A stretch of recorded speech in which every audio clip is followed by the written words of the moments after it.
Pois é, meus jovens, sabe aquela semana que parece que passou um trator em cima de você? Que você tá cansado, não vê a hora de destampar a primeira na sexta-feira? Pois é, estou vivendo essa semana, tenho certeza que muita gente que está me assistindo aí também está vivendo, mas aqui em Portugal deu o meu horário e a gente vai começar o programa de hoje com uma dica cervejeira muito especial para o meu coração, tá?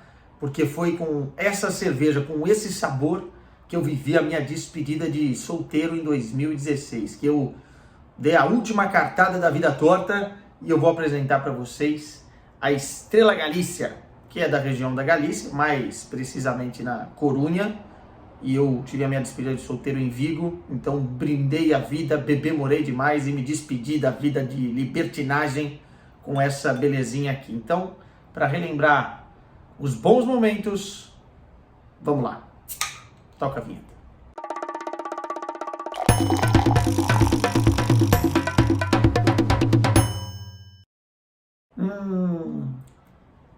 Gelada. Botei até no freezer antes para dar aquela trincada. Ó, para quem não tá entendendo nada e chegou aqui de paraquedas me perguntando, o que é esse gelado aí? Como é que eu pergunto coisas por aqui? Quinta-feira eu abro uma caixinha de perguntas lá no Instagram, seleciono muitas perguntas para cá e muitas perguntas para lá e a gente faz o programa. Obrigado, porque nessa semana tivemos muitas e muitas perguntas. Vamos falar bastante da semana de Liga dos Campeões, com o empate do Real Madrid com o Manchester City, com a vitória avassaladora da Inter de Milão por 2-0 contra o Milan, e não só, falar de muitas outras coisas. Vamos começar aqui exatamente com o Rafael Soares Off, que mandou: será que dessa vez o City finalmente conquista a Champions? O Real é embaçado demais. Bom, para começar respondendo você, Rafael, eu cravei nos meus palpites a final entre Manchester City e Inter de Milão. E fui extremamente repreendido nas redes sociais, porque temos muitos torcedores do Real Madrid no Brasil, muitos torcedores do Milan, e a galera não gostou muito do meu palpite. Mas continuo sustentando que será assim, Manchester City e Inter de Milão. Ainda falta muito para o Manchester City ser campeão, falta passar do Real Madrid e ainda tem uma final, né, com muitos traumas e pesadelos do Guardiola nos últimos anos, especialmente do City também na última final de Liga dos Campeões de 2021.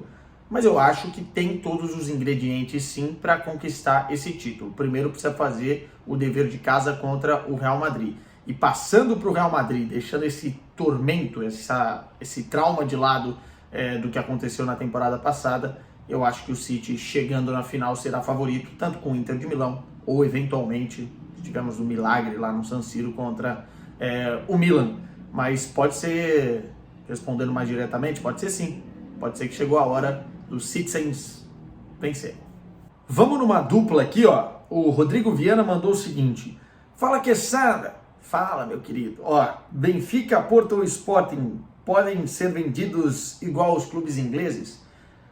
Rapaz, poder pode, mas eu acho muito difícil. Culturalmente aqui em Portugal, os clubes evitam esse tipo de situação, exatamente pela identificação com a torcida, identificação com a região, identificação com a cidade. São clubes muito tradicionais e geralmente quando se fala nesse assunto, tanto no Benfica, no Porto, no Sporting, a coisa é vista até com maus olhos. Se a gente pegar o Braga agora, teve um aporte financeiro muito importante do mesmo grupo que investe no Paris Saint-Germain, né? Se eu não estou enganado, 25% do clube já pertence ao grupo do Qatar. E é uma tendência em alguns clubes do futebol mundial. Eu acho que aqui em Portugal, até pela questão de raízes, né? Até pela questão de tradição e tradicionalidades, vai demorar um pouco para acontecer. Claro, se acontecesse, o aporte financeiro podia ser interessante, mas descaracterizaria um pouco o clube e não é isso que o torcedor lusitano dessas grandes equipes, me parece, na sua maioria, gostaria de que acontecesse. Portanto, acho difícil. E a segunda aqui, I Love My Trap Soul. Não sei quem mandou isso, mas um beijo pro I Love My Trap Soul. O que achou da mudança do número de vagas para Champions entre Holanda e Portugal? Só para explicar, né, a partir do próximo ciclo, não na próxima temporada, na outra, que aí começa o próximo triênio, a Holanda passou Portugal na tabela de classificação do ranking da UEFA e por isso vai ter mais uma vaga, ou seja, Portugal terá apenas 2 vagas, sendo uma direta e a segunda vai ter que passar pelas pré-eliminatórias, né, playoffs, enfim. O que eu achei uma merda, com todo perdão da palavra, especialmente para mim e para os clubes portugueses, né, porque é um clube a menos na Champions, mas a verdade é que o futebol holandês cada dia mais está organizado nesse sentido, né, especialmente também fortalecendo as suas equipes de médio e pequeno escalão com a divisão financeira do dinheiro, né, ou seja, o campeonato está um pouco mais competitivo. Você vai falar, pô, mas lá só ganha Ajax e PSV. Sim e não, o Feyenoord também vai chegando, enfim, nós temos alguns elementos que mostram que na Holanda as coisas estão sendo melhor feitas em termos de divisão de dinheiro e isso vai gerando os seus resultados. Agora, é claro que para Portugal é muito ruim perder essa vaga aí. Mais uma aqui de Portugal, hein? O Manuel Azevedo mandou o seguinte: na tua opinião, qual é o 11 mais forte que o Benfica pode apresentar? Vamos lá. Vlaco Dimos no gol, né? O Bar na lateral direita quando tiver 100% fisicamente. Otamendi, Antônio Silva. Lateral esquerda a gente pode colocar, claro, o Grimaldo. No meio campo, eu manteria o João Neves, tá? Então, João Neves, Osners, João Mário, de um lado David Neres e do outro Rafa Silva e Gonçalo Ramos.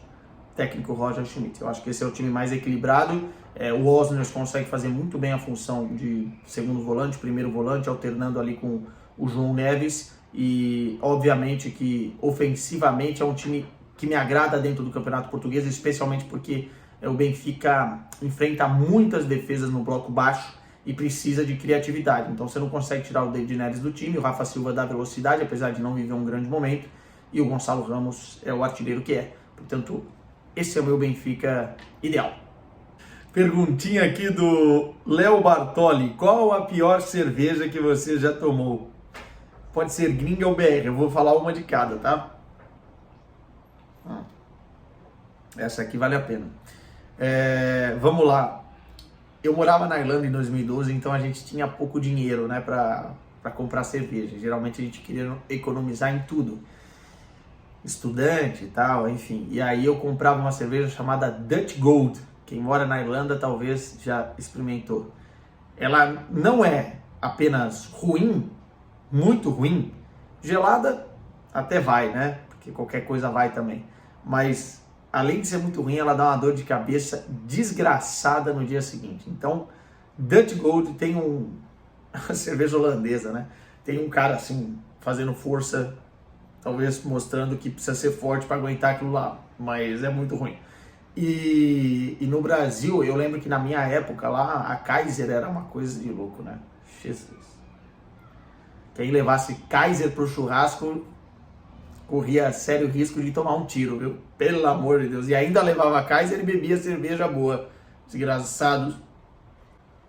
Anderson P92 mandou o seguinte: Osimhen, Harry Kane, Gonçalo Ramos ou outro?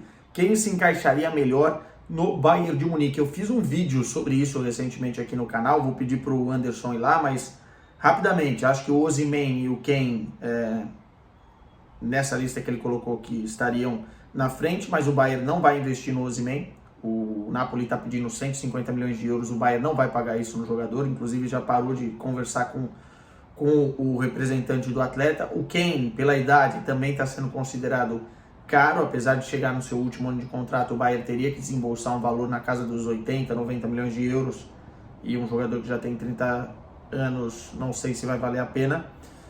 Mas o Bayern está atrás do Muani, né? Eu acho um jogador interessante. O Osimhen é melhor que ele, na minha opinião, mas o Muani é um cara que pode fazer muito bem essa função de número 9, um número 9 moderno, né? Que é veloz, que consegue explorar às vezes caindo pela direita ou caindo pela esquerda. É um jogador que também finaliza muito bem. Ele só não tem tanta característica de prender a bola, né? E conseguir fazer aquela parede. Mas mesmo assim, entre esses nomes todos, pelo custo-benefício, o Muani pode ser uma boa. João Lehmann me manda aqui uma pergunta interessante. Quesada, como é que é viver em Portugal? Você recomenda? Grande abraço. Cara, eu procuro não ficar falando muito sobre esse tema, até para não influenciar as pessoas para vir para cá ou, enfim, não virem para cá, irem para outro lugar. Porque é uma decisão muito particular de cada um, mas vou resumir o que eu penso, tá? Portugal te entrega coisas boas e te entrega coisas ruins.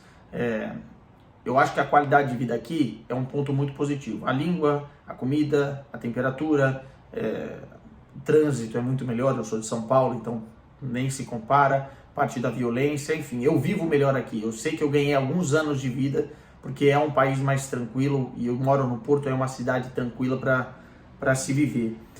Só que se você vem para cá fazer dinheiro, querendo ganhar muito dinheiro, eu não recomendo. Porque Portugal tem um salário mínimo muito baixo, um dos mais baixos da Europa. Portugal tem um salário médio ruim, tá? Ou seja, você não vai ganhar tão bem aqui. O custo de vida nas grandes cidades está muito alto por conta do aluguel, isso é um grande problema aqui, ou financiamento agora com taxas de juros altíssimas.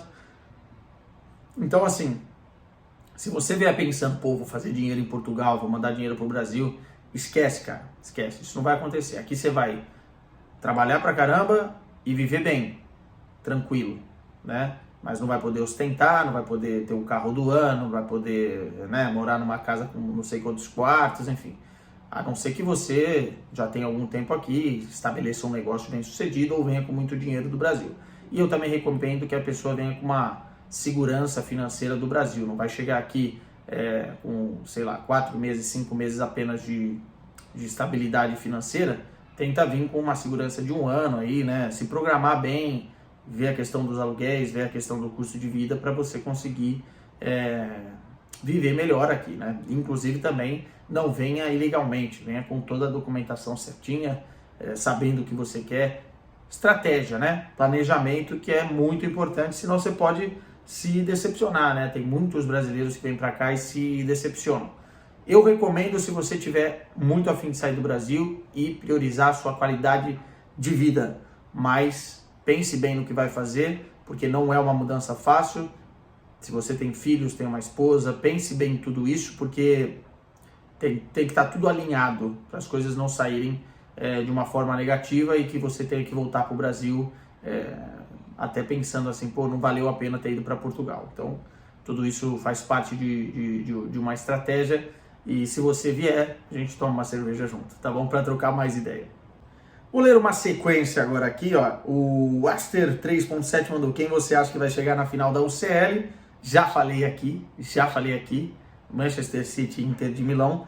O Henk Franzin mandou aqui: ô, Quesada, só queria passar para agradecer pelo conteúdo de sempre. Você é muito bom no que faz. Obrigado, hein? Ó, são seus olhos. O Rafael Chaves mandou aqui: defina seu estilo de jogo preferido, Quessadinha. Um abraço, manda um salve. Um salve pra você. Cara, eu não gosto da posse de bola pela posse de bola, tá? Então, assim, eu vou fazer um esquema tático que eu mais gosto e um jogo de transição ofensiva rápida, enfim, de marcação forte, alta. Vamos lá, 4-3-3, mais ou menos no estilo do Liverpool, do Klopp. Um pouco mais rock and roll daquele Liverpool, não dessa temporada, mas daquele Liverpool que venceu a Champions em 2019. Vai por aí o que eu gosto mais de futebol, né? Menos posse de bola e mais qualidade quando você tem, e mais velocidade, pontas rápidos, enfim, agressividade, é isso que eu gosto. João Victor mandou aqui, ó: e esse começo de jogo da Inter de Milão, qual foi a sensação no estádio? Perguntaça, tá? Deixa eu esconder o fio aqui, ó. Ó. Quietinho. Seguinte, cara, foi embaçado pro Milan, viu? Eu pensei que ia ser uns 3, 4, 5-0 no primeiro tempo. A torcida do Milan se calou, a torcida da Inter de Milão, os 5 mil que estavam do outro lado, no lado oposto que eu estava, né? Cara, os caras estavam malucos, não paravam um minuto, pulando, bandeiras flamulando, enfim. E o time correspondendo dentro de campo, né? A Inter entrou com fome e foi muito legal, porque eu estava atrás do gol que saíram os 2 primeiros gols, né? E, cara, golaço do Dzeko, a bola eu vi, se eu fechar o olho, eu lembro do barulho da batida da bola, né? Porque foi uma pancada de primeira no escanteio do Çalhanoğlu e depois uma jogada muito bem trabalhada no segundo gol, enfim, foi espetacular, assim. Eu acho que a Inter de Milão está crescendo no momento certo da temporada e vai ser muito difícil para o Milan reverter esse resultado, até porque eu acho que a Inter de Milão vence o segundo jogo também. Veremos. Duas perguntinhas em uma agora aqui, o João Vitor e a Lara Gouveia, né? O João Vitor perguntou, vai para a final da Champions? E a Lara perguntou, Quesada, ainda tem esperança de ir para o final da Liga dos Campeões? Vou explicar como é que funciona para vocês. A gente só sabe disso depois das semifinais, né? Aí sai a escala da final e a gente começa a produzir, preparar conteúdos. Então, portanto, eu ainda não tenho a informação de qual vai ser a equipe que vai para a final, né? De praticamente ninguém. De qualquer maneira, o dia que eu não tiver esperança de ir para a final da Champions, eu posso sair da TV, porque eu trabalho o ano inteiro para isso, eu esforço, me dedico, vou para cima o ano inteiro para isso, então obviamente que eu penso em estive nas últimas finais, mas nada é garantido. E tem um outro ponto, a equipe de correspondentes da TNT Sports, como vocês sabem, é uma equipe muito forte, então obviamente que a gente tem a Clara com os italianos, com os dois pezinhos lá na final, você tem do outro lado o Fred e a Tati brigando com o Real Madrid e também o Manchester City para chegar na final, tem o Beckler correndo por fora, eu correndo por fora, então assim, mesmo que eu não for, a final estará muito bem agraciada, porque a equipe é muito forte. Mas é como eu digo, a gente tem que ter metas e objetivos no nosso trabalho. E o meu objetivo é sempre estar nesses grandes eventos, e eu quero muito estar na final. Vamos ver. As cartas estão lançadas. Matheus Júnior mandou aqui, acha que o Braga vai jogar a Champions ano que vem? Tem chance? Cara, tem muita chance. Provavelmente vão chegar em terceiro no campeonato, vão ter que passar pela pré-eliminatória, pelos playoffs, mas se o Braga não vender ninguém e a direção, o presidente do Braga não costuma também deixar essas oportunidades escapar, se o Braga não negociar o seu time e trazer alguns reforços e fazer uma pré-temporada muito bem feita pensando na competição europeia, tem chance sim. Lembrando que o Braga já disputou algumas vezes a Liga dos Campeões da Europa e seria um presente para Portugal ter o Braga lá. Obviamente que ainda tem um caminho a ser percorrido. E o Adrian LNC mandou, acredita que o Bayern fatura a Bundesliga? Premier League não dá, né? A Bundesliga?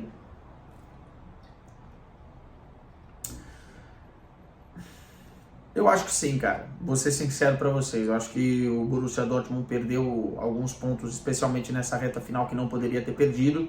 E eu acho que o Bayern tem condições até pela sequência de jogos. Eu acho que o Leipzig é o grande jogo para o Bayern conseguir se confirmar como campeão. E não é esse final de semana, é no próximo. Se conseguir superar o Leipzig, eu acho que sim. Mas não descarto, porque a Bundesliga está muito apertada e o Bayern não vem fazendo grandes jogos. Essa é a grande verdade.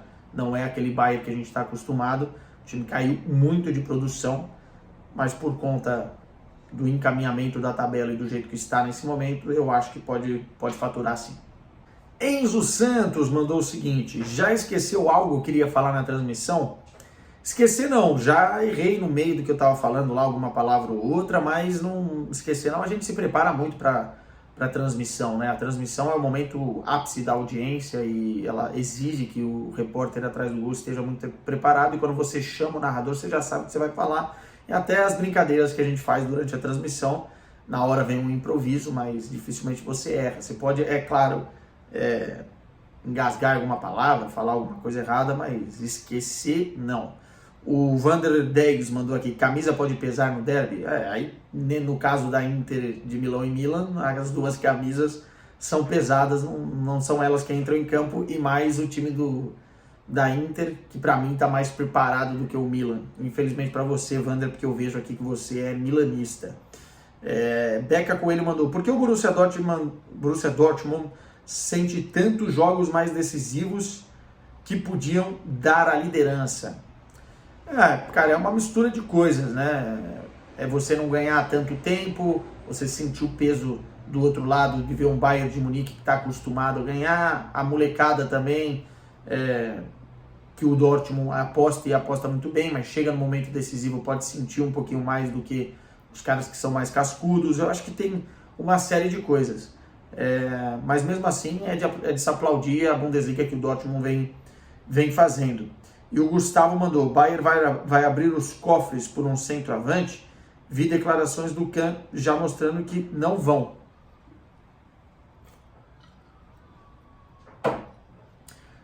Todo o time extra classe do mundo tem um bom centroavante nesse momento. O Bayern, que não abre o olho, se ficar apostando em baboseira, não vai conseguir competir com os outros, até por conta da característica histórica do Bayern de jogar com centroavante. Tem que abrir o cofre, não precisa pagar, abrir o cofre, olha lá ele, mas tem que abrir os cofres e não precisa pagar 150 milhões de euros para um jogador, mas na casa dos 100 milhões de euros, eu acho que o mercado está aí para isso.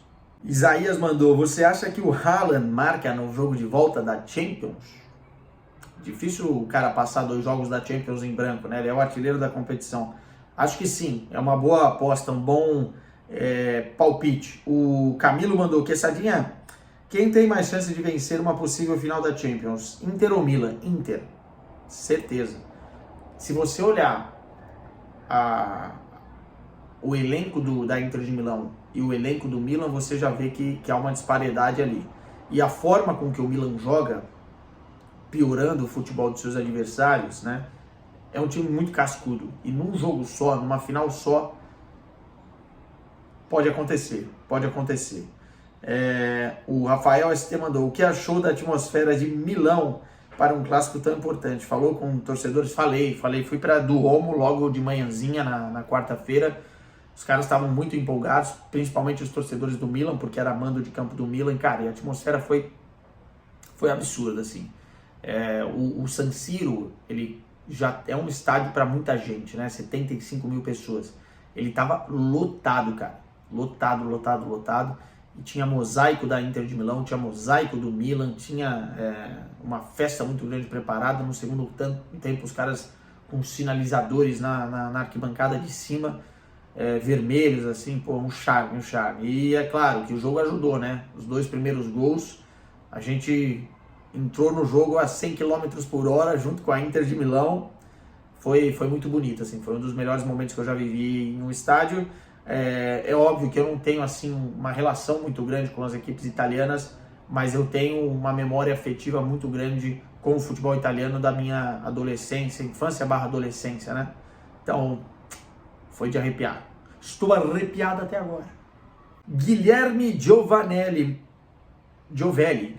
mandou aqui: qual a nota para o Benfica e Porto nessa Champions? Decepcionaram ou era o esperado a eliminação? Cara, a pergunta é boa porque ela envolve muita coisa, né?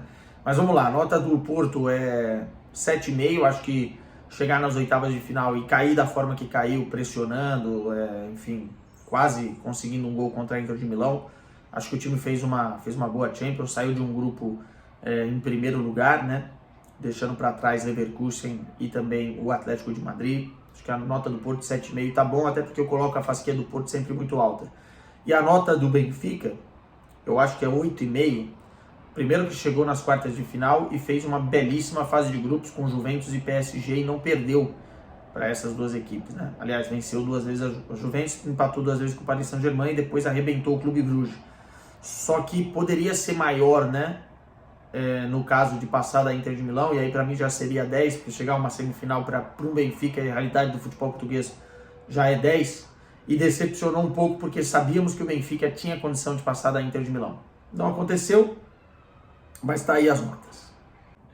O Bruno Paiva mandou aqui: elegante, ele deve estar falando da foto do Instagram que eu postei pedindo as perguntas, né? São seus olhos. E eu vou falar para vocês, eu prefiro muito mais um chinelo havaiano, uma bermuda, um cheirinho de churrasco, um pano aqui em cima do ombro para limpar os dedos, as pontas dos dedos, uma camisa velha, de preferência de time de futebol, porque assim eu sou muito mais feliz do que com aquela roupa mais engomadinha. Mas às vezes é necessário por conta do trabalho, né? Vamos lá, o Knetcher, sempre com a gente aqui, mandou: calor chegando Então pausa para mais um gole. Obrigado por isso. O Luizinho mandou, azedou pro Milan? Se não azedou, tá no caminho, hein? Tá naquela prateleira do supermercado, já com a data de validade vencendo, que você compra, leva para casa achando que ainda vai dar tempo e talvez não dê. Enfim. O Torres, Torres, um abraço para você. Olá, meu caro amigo Arthur, o seu time, o Corinthians, vai perder mais uma hoje contra o Botafogo? Já perdeu. E já levou uma cacetada de 3-0. Aliás, eu falei aqui outro dia que o Corinthians ia brigar para não cair no Campeonato Brasileiro e que essa era a primeira prioridade. E eu continuo achando isso, tá? E não porque o time é ruim, e não porque o Luxemburgo é ruim, pela desorganização dos bastidores, que parece cada vez pior. Eu vou me surpreender se o Corinthians for muito bem no Campeonato Brasileiro. Me surpreender. Eu acho que o negócio está azedando para nós. Cair, não sei se vai, mas vai brigar fora da elite, com certeza. E para terminar aqui a sequência, deixa eu ver mais uma aqui. O Theo 78, na Bundesliga, acha que vai ser decidida na última rodada ou o Bayern leva antecipado de novo? Talvez, como eu falei, contra o Leipzig, tá? Anotem essa partida aí, Bayern e Leipzig, nesse sábado, no próximo sábado. Pode ser que aconteça. E a Mafoilef mandou aqui, filme favorito. Eu já falei uma vez, vou de Poderoso Chefão. 1, 2 e 3. Davi Moguiar. Porra. Vini Júnior, bola de ouro. Para mim, o Vinícius hoje com o Haaland são os dois melhores jogadores do mundo. A questão vai ser o título coletivo, né? Se ganhar a Liga dos Campeões, muito provavelmente o Vinícius Júnior seja assim o bola de ouro. E se o Manchester City vencer a Liga dos Campeões, o Haaland está mais nesse caminho. Mas tem qualidade, está fazendo uma temporada absurda. O gol que ele faz contra o Manchester City é de bola de ouro.